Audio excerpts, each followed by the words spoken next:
Sup, peeps? Cool Boy Wrestling 101 back at it again. SmackDown, April 4th, 2025. The best results next.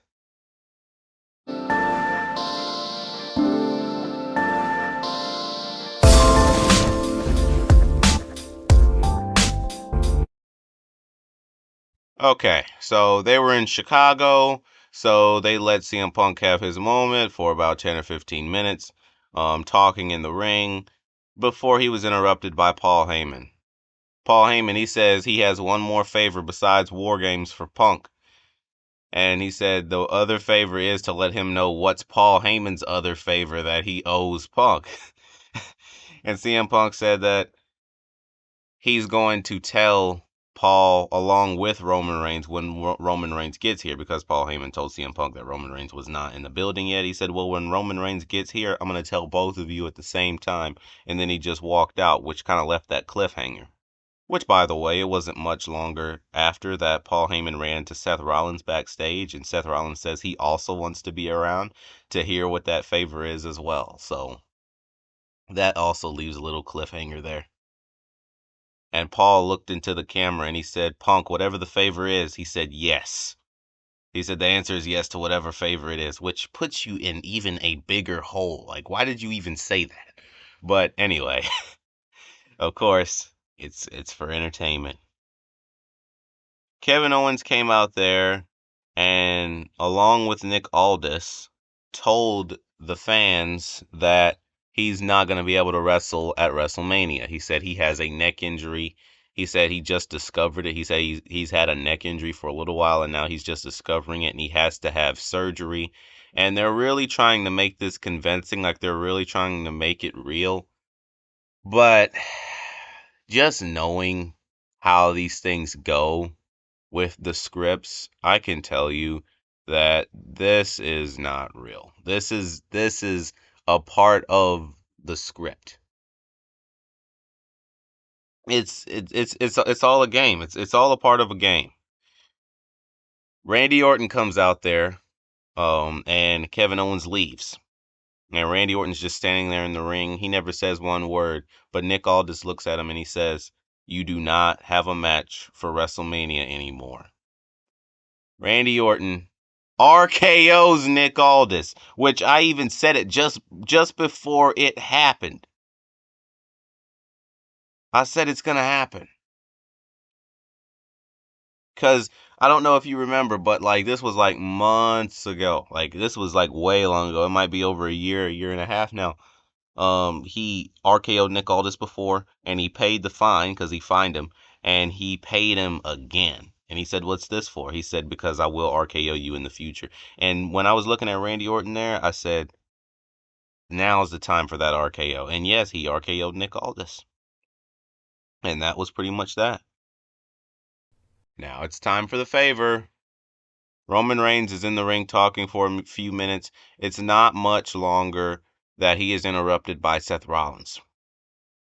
They talked for a little bit. Seth Rollins brought up a little bit of history. He brought up WrestleMania 40 and how Roman Reigns lost the title to Cody Rhodes. And then he also brought up WrestleMania 31 with the whole Heist of the Century thing. That Heist of the Century, you kind of never get tired of that. But anyway, Punk finally came out there. He came out there and he talked a little bit about history with Paul Heyman. And he really went, down like the whole history charts like Punk often likes to do. But saying what Punk said, kind of like trimmed down in like a lot like smaller words, he said that Paul Heyman promised him that whenever he main events WrestleMania, he's going to be by his side. That's essentially what he was saying in so many words. So he looked at Roman Reigns and he said, "I want Paul Heyman in my corner at WrestleMania in the main event." I mean, of course, this puts Paul Heyman in a position. I mean, what does it look like? I mean, just even thinking about it is crazy. What does it look like Paul Heyman representing CM Punk, but he really represents Roman Reigns on a weekly basis, and he's going to be going against Roman Reigns. It's a lot. It's pretty deep. anyway, Paul Heyman, he feels like he must do it because of that whole, favor at War Games for this favor here. Roman Reigns thought it was a joke like he often does with these kinds of things, and he told Paul Heyman, he said, go ahead and tell him no. Paul Heyman didn't say anything. And then Roman Reigns was looking at him, and he said, tell him no. And he told him like 4 or 5 more times, he said, tell him no. Paul Heyman, he picked up the microphone, and he said he can't do that. Then Roman Reigns grabbed up Paul Heyman. It's like, uh-oh. And CM Punk attacked Roman Reigns from behind.